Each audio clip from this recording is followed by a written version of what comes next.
Hey, fellow warriors. Welcome to the Azar Mindset Podcast with your host, Altimese Nichole. She's an award-winning founder to the Azar Agency, a philanthropist, mother, daughter, and friend. Here with the Azar Mindset Podcast, we cultivate a safe space and community to be inspired by women worldwide that strive to be the best version of themselves boldly, softly, and unapologetically. And Azar is a warrior created to help. So let's begin to help one another in family, fun, faith, life, and love. Hi, everyone. Thank you for joining another episode of the Azar Mindset Podcast. I am your host, Altimese Nichole, and I am so delighted to speak with our guest today. She is an amazing woman, wife, mother, daughter, friend. She's just a dear friend from high school that we've grown together, evolved together. She's in the criminal justice field, and she's truly been an example of a warrior in her life when it comes to adversity and overcoming the things that life throws at you unexpectedly. So I would love to introduce you all to our guest for today, Angelica Brooks. She is the regional representative for Alabama at United for Human Rights International. She's a private investigator with a significant experience in the realm of criminal justice, and she is also a forensic expert on TV One's hit show, Fatal Attraction. She has years of experience in helping code cases, profiling, advocating for human rights, raising human trafficking awareness, all of the things. And you know, as I'm speaking about her title and all of the amazing things that she does, at the core of her, she's a woman, and she's been through some things. So today we're going to talk about, you know, some of those things and how you overcame them to continue to pursue, and not just pursue, but actually live your dream. So thank you for being here with me. I'm so excited to have you.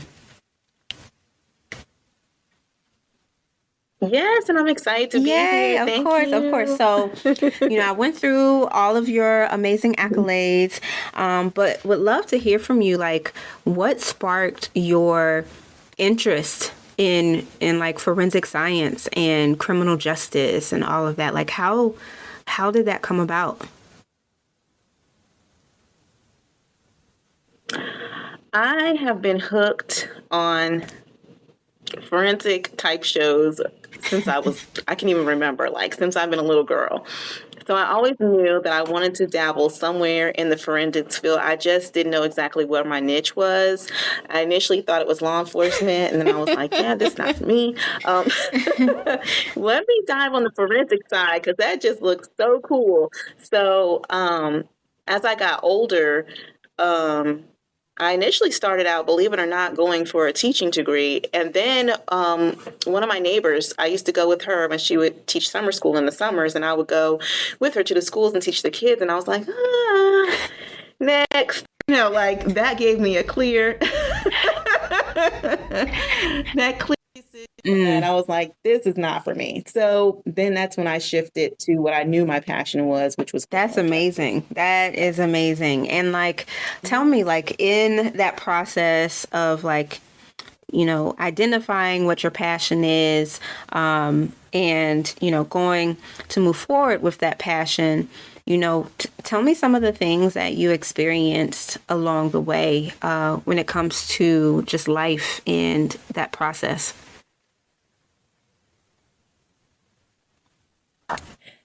Well, I think for me, if I can go all the way back, it would be, you know, I was so wrapped in the idea of, I just want marriage and a family and, you know, the things, you know, my dad raised us as a single father, and my stepmom came in. And I think just that whole family aspect was just something I just enjoy, family. So when I married what I thought was the love of my life, be clear there, young and naive. That's what I was expecting. That's what I was thinking. And during that marriage, I realized that my mindset shifted to not living for me, but living for that other person. So that meant, even though I was going through that mental abuse, that verbal abuse, all of the above, my mindset was stuck on, how do I make this work? How do I, get through this moment? Or if he doesn't love me now, how do I make him love me? It shifted completely away from myself to just simply saving the marriage. And how old were you when you got married? And then when you're constantly hearing those, I was 19. So you were 19 when you got married. How was 19. That? Like, as a man, you were still a teenager. How was that? Yeah. When he first started, he joined into the military, and I didn't go up there to our first, where we lived in Connecticut, until after he got out of boot camp. That's when I moved up that way. So it was not bad then, because we were both young. We were both, out having fun, doing the normal 19, 20-year-old things, until I shifted to having my son at 21. That's when things took a turn. Infidelity, cheating, all of the above, the entire pregnancy and beyond. So when I was pregnant, all the way beyond that, it was just bad. People were constantly calling me. Girls were calling me, threatening me. It was just bad, all around bad. So that was a lot to fight. At such a young age, that responsibility. I didn't forget about my dreams of going to school. I was going to school and doing all the above, all at the same time. It was just that person was not where I was. Yeah. So if there was somebody that was at my level, which was much more advanced, because at 18, 19, 20, I was hanging out with people in their 30s, because the maturity level was just different. So, but for being with somebody that was my age. Yeah. Right. Not ready. And then you add in a child to the mix. It was recipe for and then disaster. You add in the responsibilities of, like, being married and adulting and all of the things. And I can relate to a lot of that. I think when we were younger, we idolized the concept of marriage, and we know what it's supposed to look like. We know what its construct is, but I can say for myself, I was not prepared for the application of the idea of what marriage was. And I didn't get married young. I was 29 when we got married, and I still think, but we met when I was 24. So I think that my mindset was still very much like how you said. It was like, how can I make this better? How can I make this better? Kind of like that reel that went around where that girl was like, I am not a ride or die. I ride, then I died. And then I ride again, then I died. I honestly feel like that's what it was, where we were just trying to make it work and trying to do all of the things. So when was the moment for you where you talk about that mindset shift? Like, you talk about like that shit, like where you were just like a very clear disconnect between where you were going and the environment that you were in. What made, like, what helped you just cut? Like, what helped you be like, I gotta go?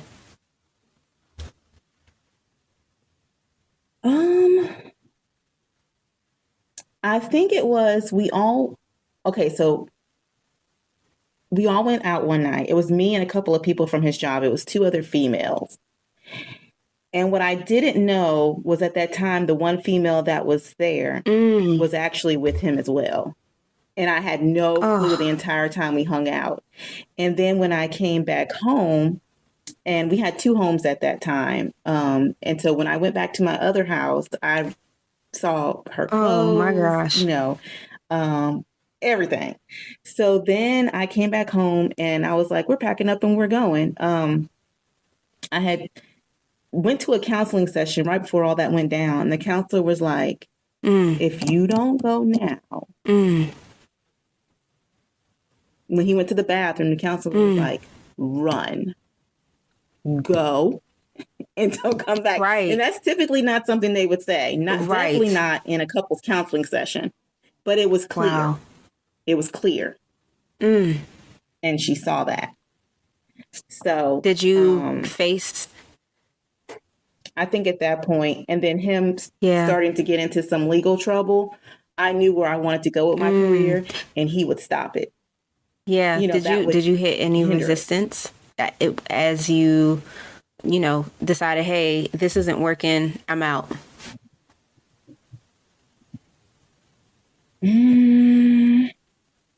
Yeah. I did, because I didn't want a divorce. Like, my parents were divorced. Yeah. Didn't want to know, I didn't want that same thing for my son. I wanted it to look different for my son. So there was some resistance, but then I think at the end of the day, when I saw it was just me and other people were saying it's just you, it takes two to try to make this work. If it's just one side, it's not going to work. No matter what you do, it's not going to happen. And you got to have to eat that up and suck it up. And yes. And one of the things too that I discovered in my process is you cannot manipulate God.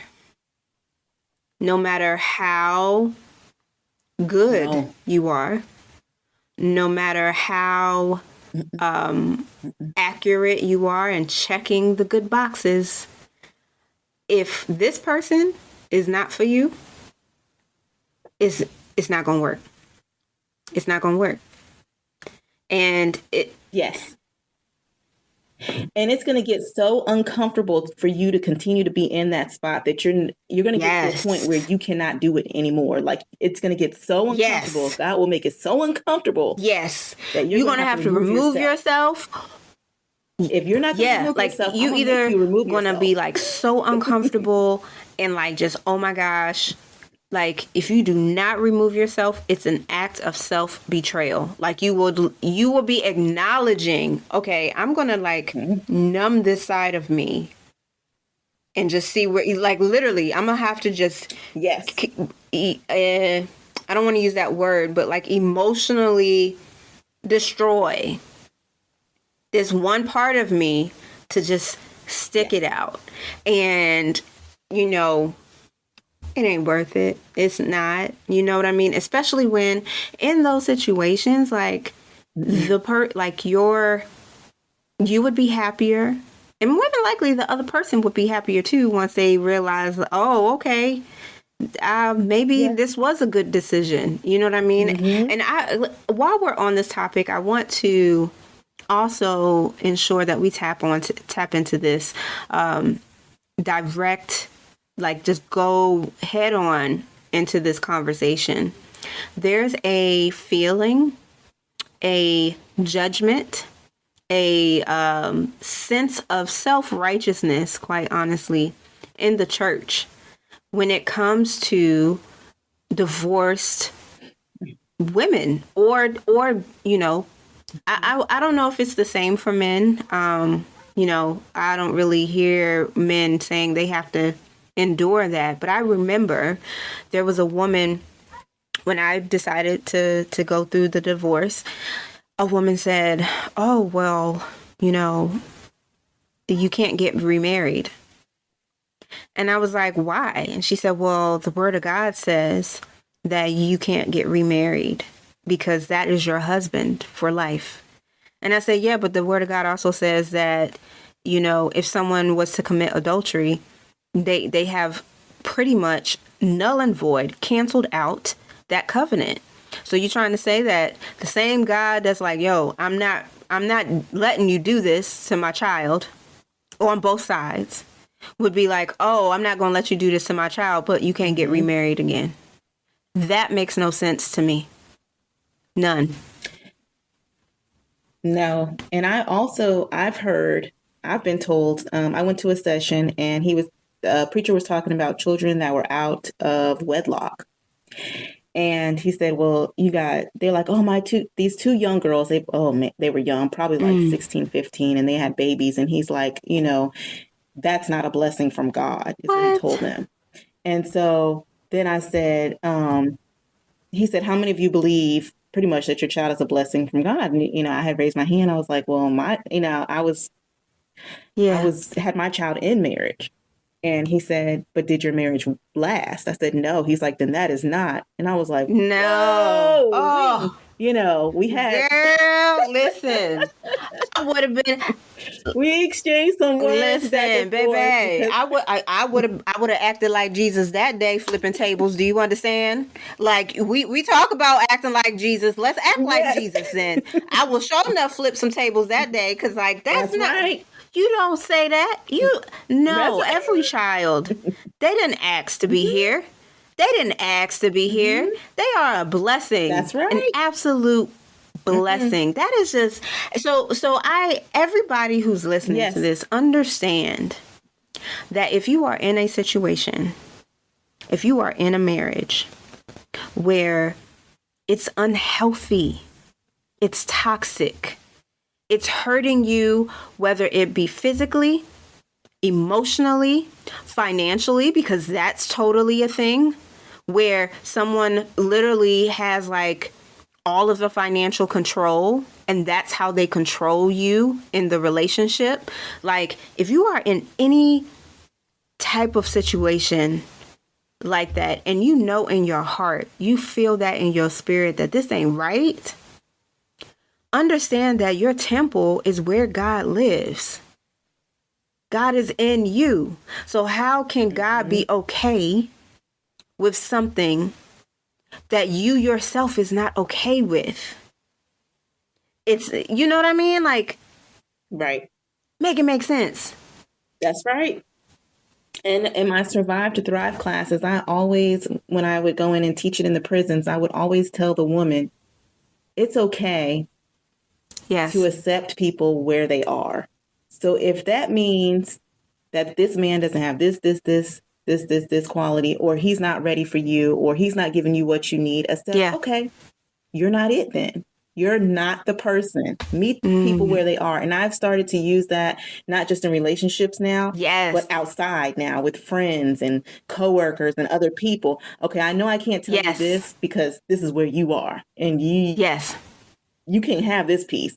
But this person over here can, because I've known this person much longer. But just, that was some work where I felt like, I can change people. If I can just talk to them this way, meet them where they are. If this is where you are and you don't want to go nowhere else. You happy where you are, you content. I have actually had situations where people be like, if I say, we're both healing, we're both evolving, we're both going through, I'm good. I'm good.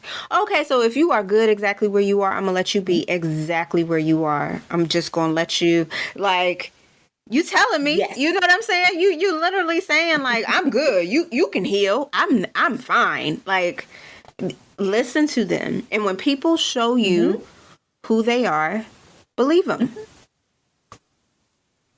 Believe them. Yes. Believe them. Yes.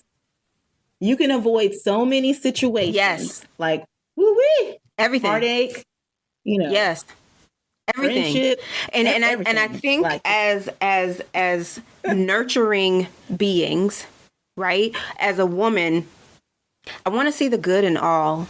I want to see the good in all of, you know what I'm saying? I want to see, Yes. like, surely Yes. that friend is not backstabbing me. You know what I'm saying? Like, surely my husband made a covenant. He's not going to cheat on me. Like, he's not going to do that. Yeah. Listen, when people show you who they are, believe them. And you know what? I remember it was years ago. I remember listening to a sermon from Joyce Meyer, and she was talking about how people don't even realize the depth of their rebellion or lack of obedience merely by like something as simple as taking a grocery cart back to the little grocery thing outside. Instead, they just dump it wherever. They put it to the side. They just move it over and it ends up hitting somebody else's car rather than just having the discipline and the structure to say, okay, I put all my grocery in a car. Let me go back. Right. And when you see somebody, and it could be so simple. It could not even be toward you. Like, it could be, they could be talking about somebody else and how they treated somebody else. Like, it don't even have to be about you. But if you see someone or you hear someone literally say, oh, no, I did that. It's cool. I did that to so-and-so. It's cool. Because they did this, that, and the third. Or, nah, why would I do that? You know what I mean? Listen, when they show you who they are, believe them. Believe them. Even when it comes to employers, if they're showing you who you are and you ain't going nowhere, you're not moving, they're not helping you, or literally, it applies to everybody. If you see where they are and there ain't no budging, then that's not the place for you. Right. And it's just oh girl, it's a lesson. Yeah, me too. I used to take it so personally. Me too. Like, what did I do to them? What's wrong? Very self-aware, and I have a very strong sense of accountability. So because I have that strong sense of accountability, before I point fingers at somebody else, I'm pointing those fingers at me and I'm saying, okay, what did I do? Where did I go wrong? What is this? And I have to watch myself, because sometimes I'll take accountability for someone else's stuff. I would be the one to be like, you know what? I should have known. Like, if I had done this, or if maybe like it's my responsibility because I did this, and then really their behavior is all them. It's all them. And we got to get to the place of just like, understanding that although, yes, we are nurturing beings, we are to nurture. We literally, as women, we have the ability to heal. We literally do. But everybody ain't on our heal list. Like, everybody ain't on that list. And I'm not trying to be mean. I'm not trying to be rude. I'm not trying to, like, I literally, okay, so, I'm divorced, whatever, right? I remember being on an app, on one of these little dating apps. I was on a little, one of these little dating apps. And this guy was like, he asked me something. And I was like, yeah, I said, I'm pretty open. I said, but the core of me takes time. Like, people don't get to the core of me just because you said, hey, how you doing? That does not work. That don't work for me, boo. That don't work for me. I said, so a lot of people feel like, oh, Altimese is so sweet. And, she's so, and I am very much so. But just because you know me, that don't mean you know me. And do you know this man was like, that sounds unhealthy. And he said, that sounds unhealthy. Ooh. And I said, I consider it wise. No. I said, I consider it wise. You don't get all access to me just because you asked. What? You asking and I'm just supposed to be like, okay. No, that's not how that works.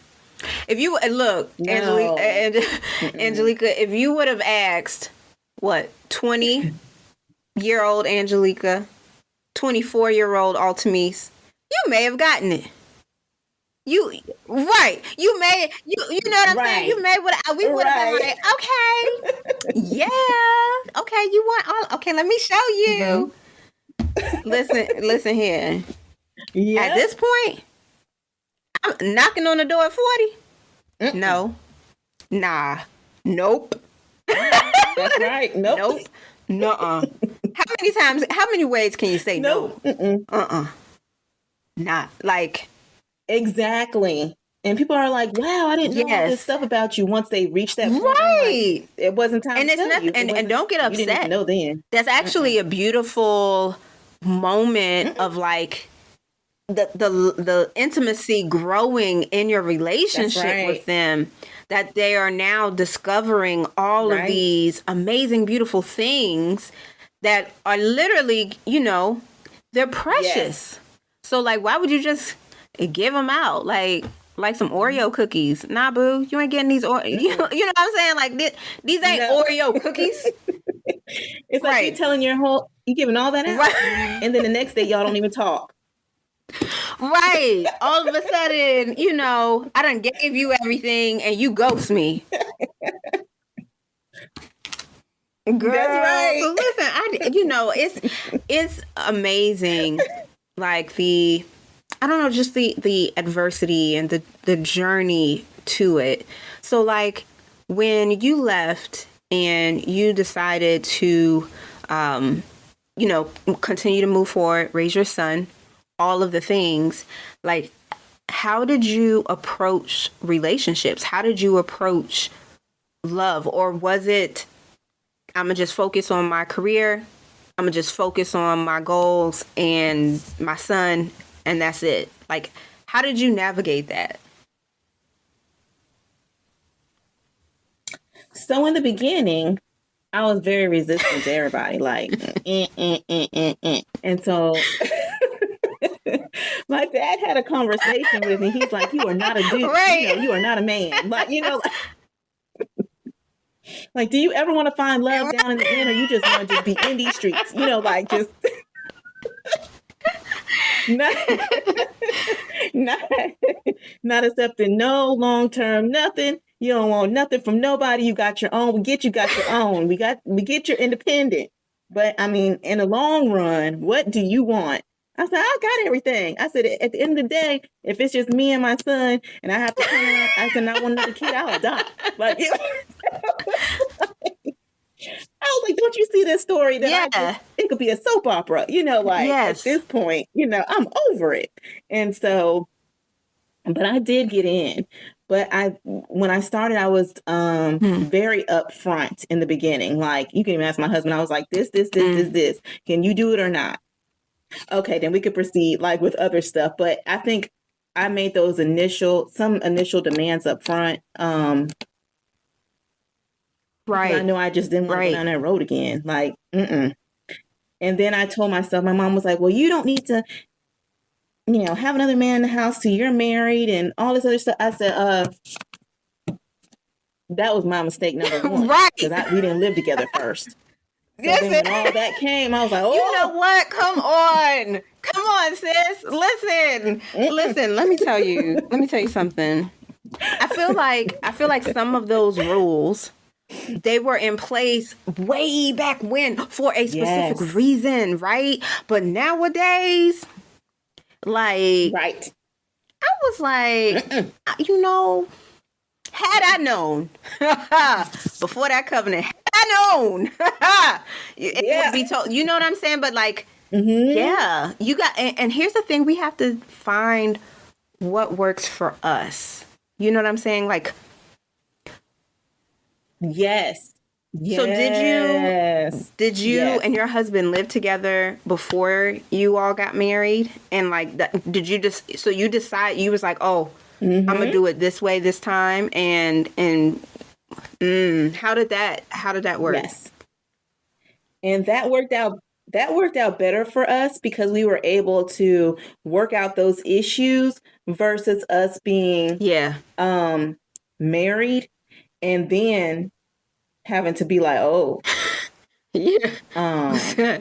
You know, how do we work this out? Because I don't like this and I don't like this either. Like, you know, at least we knew by that time, Right. okay, this one I'm getting, this what you getting, you know. So when we went to like before we got married, we went to like a marriage session, you know, with the therapist, and she was like, okay, so y'all were able to work out a lot of this stuff because you were already Yeah. living together and figuring this stuff out, versus us.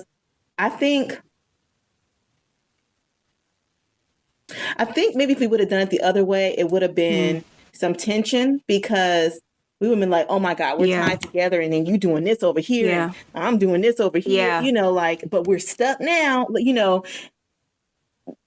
But when we were able to build together, it was like, okay, we can make it through any obstacle, or we can go through this and we can sit down and have a discussion about it, however it works, and work it out, versus us like, oh no. Because at that point, when we started having issues, you know, after being married, and then you get the honeymoon phase, all that, you know, comes off, and then you're just like, okay, how do we deal with the realness of this? We were able to work through those issues then, versus being like, my mindset shifted from being like, shoot, I'm married and now I'm finding out all this stuff, you know, to, okay, I already knew this, so let's just figure out how we work through this. It was a whole different, you know, it set us up for the long run versus setting us up for failure. Like, whoa, I didn't know she did all this and we're married, you know, like, it was a whole different. People don't talk about this, but like, I think once you get married, that's real. Like, you have those moments where you're like, yo, I'm in this forever. Like, you know, I said I do, and I made a covenant to God with this person. And it's like, all right, well, and then that's when you start to identify certain things, and you're like, I didn't know. But you know how they say there's always signs, like, beforehand. Would you agree with that? Like, yes. Of all the things that you dealt with, would you say that that applies? Like, you saw there were like red flags beforehand that you kind of overlooked, or there were. I can say the same. There were. Yeah. That I totally overlooked. And I think a lot of it had to do with my age. My tolerance now is a whole different tolerance. Look, I ain't got it. Because again, I ride till I died. I ride again till I died. I done rolled and died. I'm not dying no more. Look, this is not a ride or die. This is a ride and let's live. If I realize that we driving and we riding and you going somewhere where I think I'm going to die, I'm going to go on and get off and this stop right here.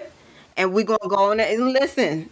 Because I have actually, I have started telling people, I am not a ride or die. I'm sorry. I'm not. I ain't dying with you, homie. No, I am a ride and let's live. We gonna live. We gonna travel. We gonna build. We gonna cultivate. We gonna nurture. We gonna protect. We gonna love. We gonna cover. We gonna do all of the let's. We are not dying. That's not what we gonna do. No. And I think you're right. Like in our early 20s, we were still trying to figure out ourselves. You know what I'm saying? Like, yes.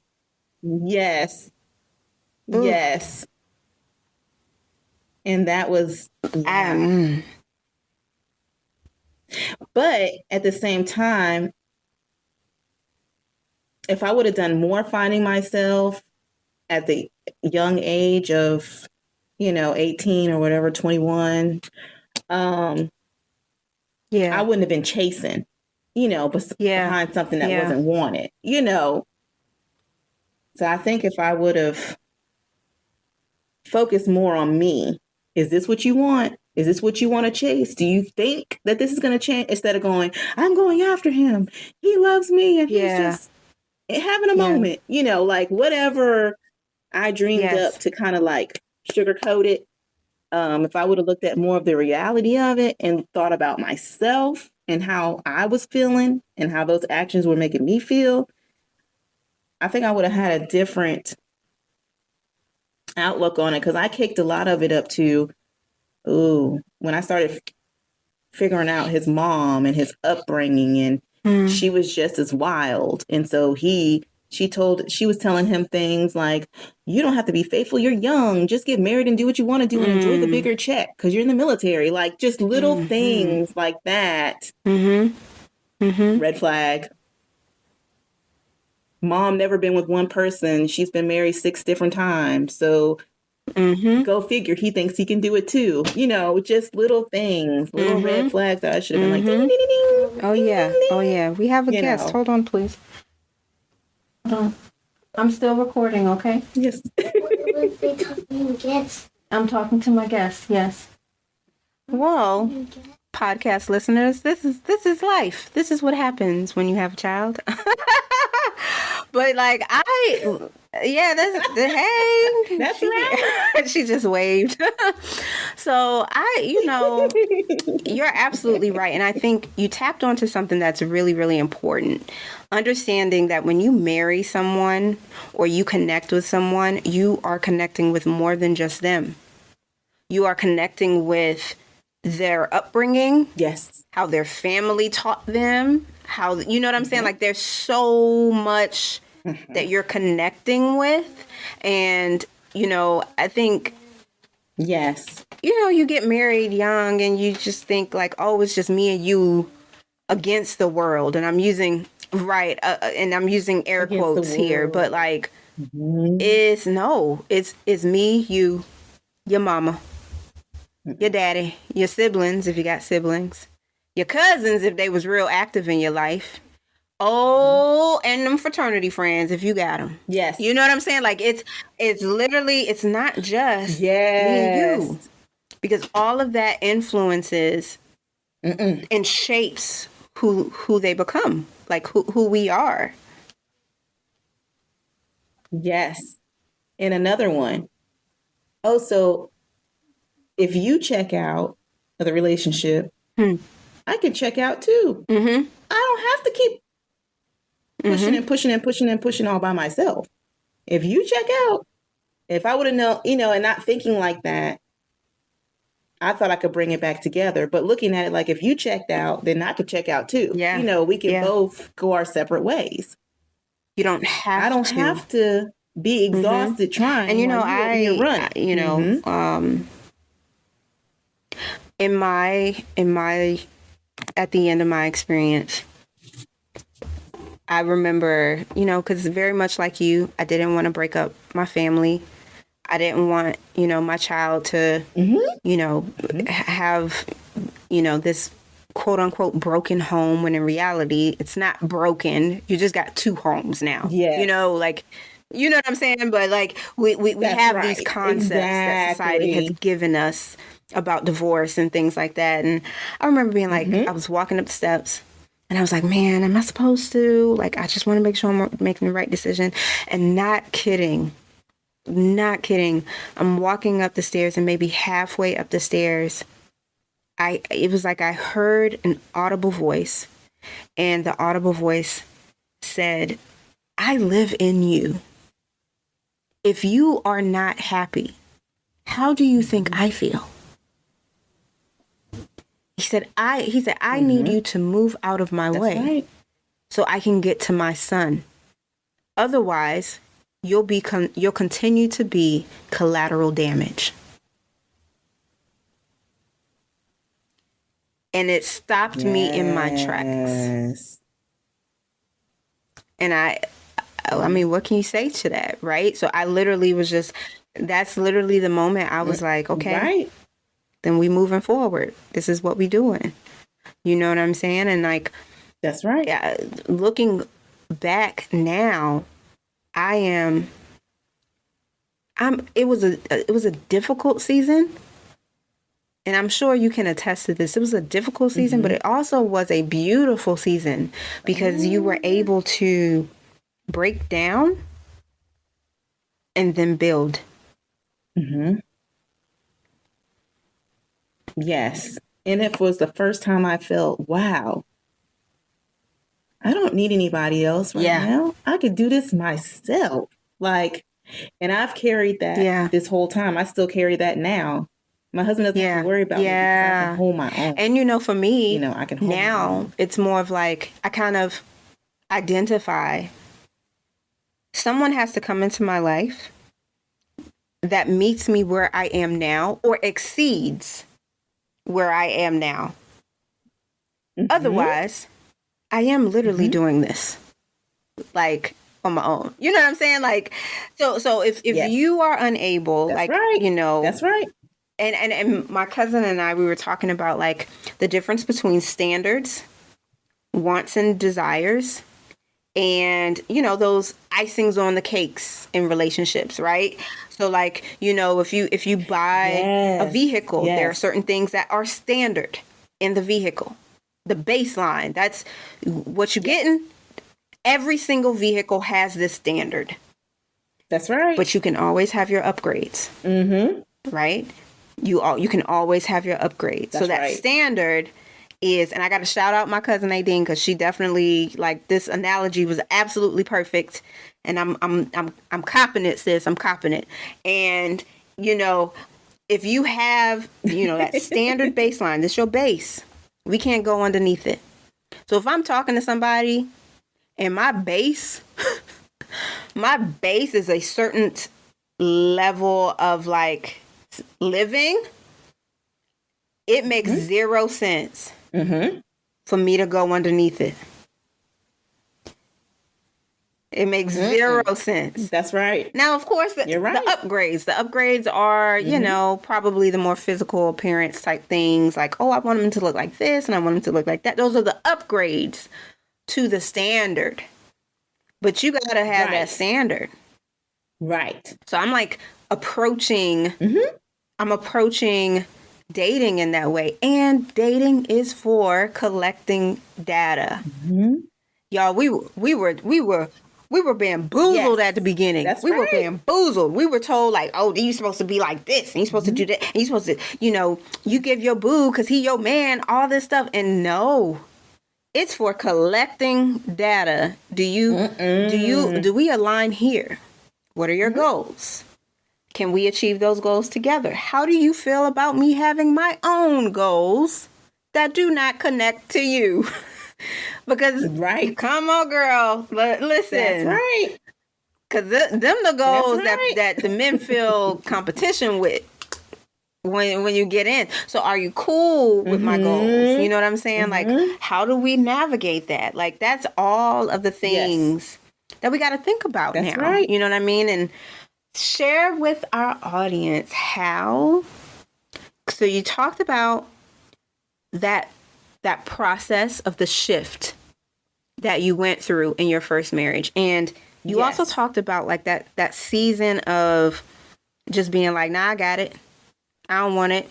If you don't fit this, I don't want it. You know what I'm saying? Like, how did you cultivate? Because you've been married, like, how long now? I want to say 10. Now we've been on like 10 years. So you've been married almost 10 years now. And obviously you have completely been restored from all of those things that you have lost or have dealt with in that pain of loss at the beginning, or at the early years of your life. Like,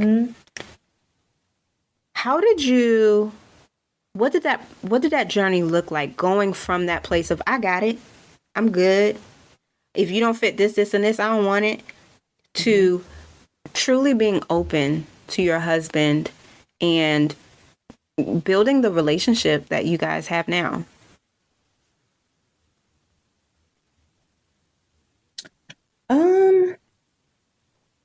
So because it's a little different. So my husband is a Marine, and I don't know if you know much about Marines, but they are like big protectors of their family.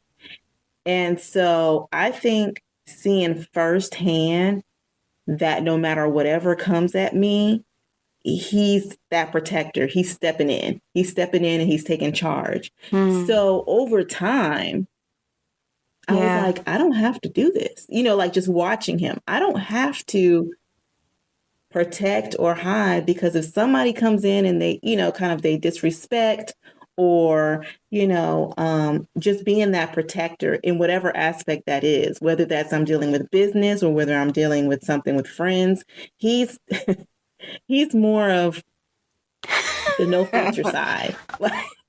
I have the filter, boy. So he's kind of just like, when I've dealt with certain issues, he's kind of there like, you don't have to deal with this. Like, this is not me. I'm like, oh my gosh, you know, like I'm processing it. Like, you know, did I do something wrong? Did I did this? And he's like, no, you did nothing wrong. You don't have to deal. You don't have to deal with this. So he is my reinforcement. Like when I say no, no means no. Like, you know, and that comes with boundaries. So I think the shift come when I think when I seen him as kind of like assert his. That's his leadership, like his protection of you. Yes. Yes. Yeah.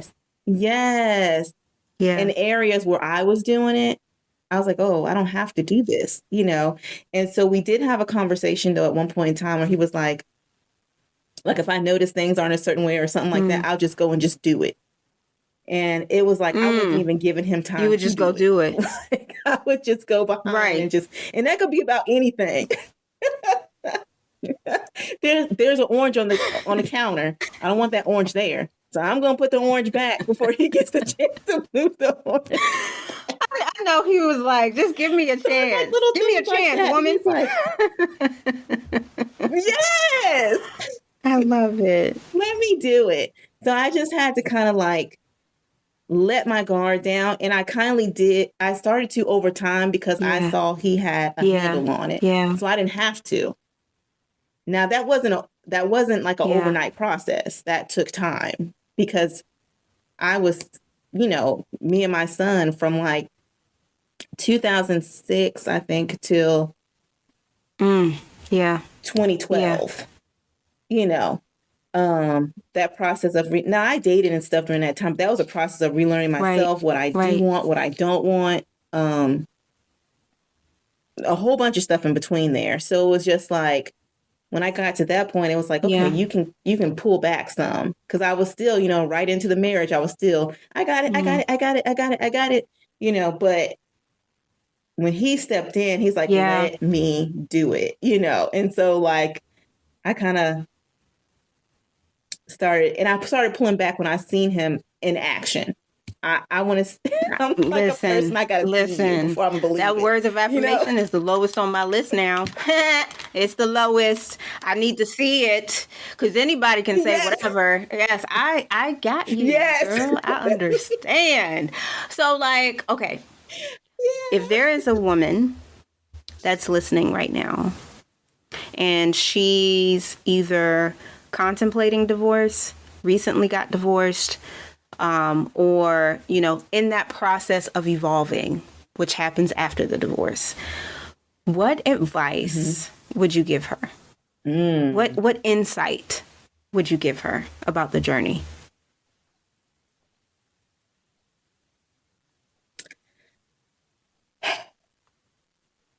I would say throughout the entire journey, I would say to be the most authentic version of yourself throughout the process. So if you're doing something just to make somebody else happy, that is not enough. There's got to be some give and pull on both sides. If it's not there, it's not there. And that goes into the future in dating. Being your real self, because don't mold to fit what you think this date wants, or don't mold till you feel what, you know, will make this person accept you and want to marry you. Be you. And then the right person God will lead the right person to you. It makes perfect sense. If that makes sense. It makes perfect sense. It is, absolutely. I think. Oh my goodness. Angelica, thank you so much for just your time and the beautiful conversation. Thank you for being you. And I am so honored to have you on the Azar Mindset podcast. So tell our listeners where they can find you if they wanted to learn more about you or more about your, forensic work. How can they connect with you? If they want to learn more about my forensic work, they can visit the website. The website is www.forensicsinv.com. They can also